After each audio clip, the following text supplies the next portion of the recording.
মুর্শিদাবাদেই রয়েছে পিএফআই, সিমি, আনসারুল্লাহ বাংলা, জিহাদিরা। শুভেন্দু বলছেন, মোমিনপুর ইকবালপুর বন্ধ করেছি, ডালখোলার রিসরা শিবপুরে সবক শিখিয়েছি, 85 জিহাদি এখনো জেলে, এটাও ছাড়া হবে না। বিধানসভার বাইরে সাংবাদিক সম্মেলনে এই মন্তব্য করলেন রাজ্যের বিরোধী দলনেতা শুভেন্দু অধিকারী। কি বললেন শুভেন্দু অধিকারী এই বিষয়ে, আসুন শোনাই আপনাদের। গুলি, বোম, দেদার সব লোকাল লোক। হিন্দু বাড়িগুলোর মেয়েরা কি বলেছে আপনাদেরকে? বলছে যাদের সঙ্গে উঠা বসা,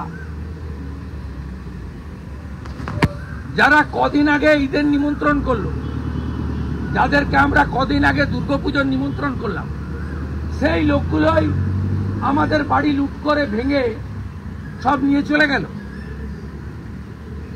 সেই লোকগুলোই জলে বিষ মিশিয়ে দিল, তারাই উন্মত্ত আচরণ করলো, আমাদের চিনতে পারলো না। বাইক টায়ার বলে কিছু হবে না, ওখানেই পিএফআই, সিমি, আনসারুল বাংলা, জিহাদ। আবারও বলি, মোমিনপুর ইকবালপুর বন্ধ করেছি, ডালখোলার রিসরা শিবপুরে সবক শিখিয়েছি, 85 জিহাদি এখনো জেলে, এটাও ছাড়া হবে না। সুতি, জঙ্গিপুর, শামশেরগঞ্জ, ধুলিয়ানে 100 কোটি টাকার সম্পত্তি লুট হয়েছে, আমরা এটা ছাড়বো না। এই এলাকার যারা বিজেপি শাসিত রাজ্যগুলিতে পরিযায়ী শ্রমিকের কাজ করেন তাদের সারিয়ে দিতে হবে। মুর্শিদাবাদে হয় জামাত, না হলে হিন্দুরা থাকবে। বিধানসভার বাইরে সাংবাদিক সম্মেলনে এই হুঁশিয়ারি দিলেন রাজ্যের বিরোধী দলনেতা শুভেন্দু অধিকারী। শুভেন্দু অধিকারী বলেন, আমরা তালিকা তৈরি করেছি, এটা অনেক বড় ইস্যু। কি বললেন শুভেন্দু অধিকারী, আসুন এবার সেটা শোনাই আপনাদের। 100 কোটি টাকার প্রপার্টি লুট হয়েছে সুতিতে, ডাকবাংলো মোড়ে, ধুলিয়ান টাউনে, জঙ্গিপুরে এবং শামশেরগঞ্জের একাধিক গ্রামে। আমরা এটা ছাড়বো না, এটা খুব বড় ইস্যু। আর ওই এলাকায় আমরা তালিকা করছি যারা বিজেপি রুল স্টেটে পরিযায়ী শ্রমিকের কাজ করেন, যাদের বাড়ির লোকেরা এই জিহাদি হামলায় যুক্ত, তাদেরকে ফিরে এসে ওখান থেকে, ইউপি, মহারাষ্ট্র থেকে, মধ্যপ্রদেশ, গুজরাট থেকে ফিরে এসে সারাতে হবে। আগে সারাতে হবে হিন্দুদের বাড়ি ঘর, রিপেয়ার করতে হবে রাধাকৃষ্ণ মন্দির, তারপরে অন্য কথা হবে। আমরা ছাড়বো না, লম্বা রোডম্যাপ তৈরি করেছি আমরা। নয় মুর্শিদাবাদে আনসারুল বাংলা, জামাত থাকবে, নয় হিন্দুস্তানিরা থাকবে। এটা লাস্ট লড়াই, আমি বলে গেলাম। যা অত্যাচার করেছেন, এক কাপড়ে যেভাবে পালাতে বাধ্য হয়েছেন, এর শুধু হিসাব নয়, সুদে আসলে হিসাব আমরা তুলব। এবং বিজেপি রুল 20টা স্টেটে এই এলাকার যারা মিছিলে গেছিলেন সেদিন, তাদের যারা আত্মীয়রা হাজারে হাজারে কাজ করেন, তাদেরকে ওখান থেকে ফিরে এখানে এসে আগে রিপেয়ার করতে হবে। আর 600 জনের ছবি তালিকা করেছি আমরা, ইনভেস্টিগেশন হোক, ক্ষতিগ্রস্ত লোকেরা তুলে দিবে তাদের। সমস্ত তালিকা প্রকাশ করে দেব। সুতি, জঙ্গিপুর, ফারাক্কা, শামশেরগঞ্জ, এই 4টি থানা এলাকায় যারা করেছে। এই একটা দাঁড়িবেলা লোক আছে নন্দীগ্রামে, আমার বিরুদ্ধে লিফলেট দিতে গেছিল, মানিক মন্ডল। এই চিটিংবাজগুলো যেদিন জঙ্গিপুরে আগুন লাগে, সেদিন দাঁড়িয়ে থেকে আগুন লাগানোর কাজ করেছে। 50,000-এর বেশি লোককে জড়ো করে আগুন লাগানোর কাজ করেছে। আমরা চাই এনআইএ দ্রুত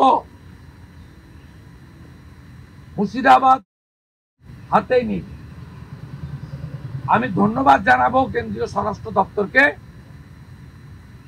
বিএসএফ এর সাথে সাথে 8 কোম্পানি ঝাড়খণ্ড থেকে এবং সল্টলেকে সিআরপিএফ এর ক্যাম্প থেকে ডেল্টা এবং কোবরা, সেই স্পেশালাইজড সিআরপিএফ ফোর্স তারা কালকে পৌঁছে দিয়েছেন, আজকে সকাল থেকে ডিপ্লয়েড হয়েছে। আমার বিশ্বাস মুর্শিদাবাদ থেকে আপনি আর একটা ইটের আওয়াজ পাবেন না।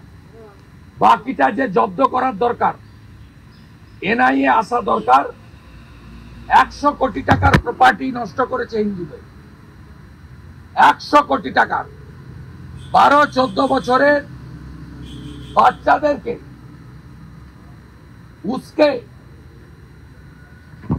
একাধিক হিন্দু লোকের দোকান বাড়ি, ভালো ভালো শপিং মল তৈরি করেছিল, ওষুধের দোকান, কাপড়ের দোকান, জুতোর দোকান, ঠিক বাংলাদেশ থেকে, বাংলাদেশ স্টাইলে। এই চোরেগুলো ভিখারি। গত কয়েকদিন ধরে উত্তপ্ত হয়ে রয়েছে মুর্শিদাবাদের পরিস্থিতি। ওয়াকফ বিল পাশের পরই উত্তপ্ত বিভিন্ন জায়গা, এবং তার মধ্যে মুর্শিদাবাদের একাধিক জায়গা থেকে অশান্তির খবর উঠে আসছে। শামশেরগঞ্জ, ধুলিয়ান সহ বিভিন্ন জায়গা থেকে নানা অশান্তির খবর উঠে আসছে, এবং শুভেন্দু অধিকারী বলছেন যে মুর্শিদাবাদেই রয়েছে পিএফআই, সিমি, আনসারুল বাংলা, জিহাদিরা। শুভেন্দু অধিকারী আরও বলছেন, মোমিনপুর ইকবালপুর বন্ধ করেছি, ডালখোলা, রিসরা, শিবপুরে সবক শিখিয়েছি, 85 জিহাদি এখনো জেলে, এটাও ছাড়া হবে না।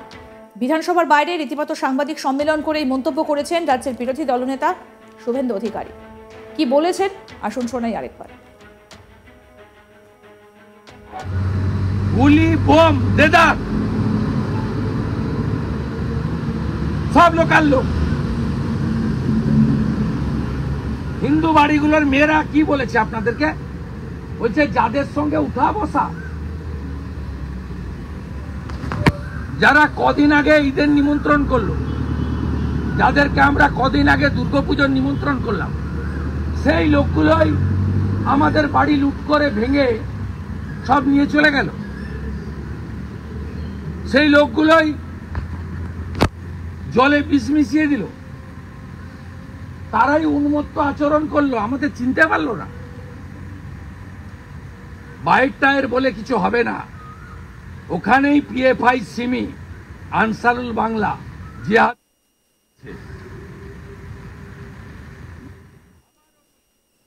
আরো আপডেট পেতে দেখতে থাকুন আজ তাক বাংলা। সাবস্ক্রাইব করুন, নোটিফিকেশন পেতে বেল বাটন অপশন প্রেস করুন, হোয়াটসঅ্যাপে ফলো করুন আজ তাক বাংলা। ভিডিওটা লাইক করুন, শেয়ার করুন, কমেন্ট করুন।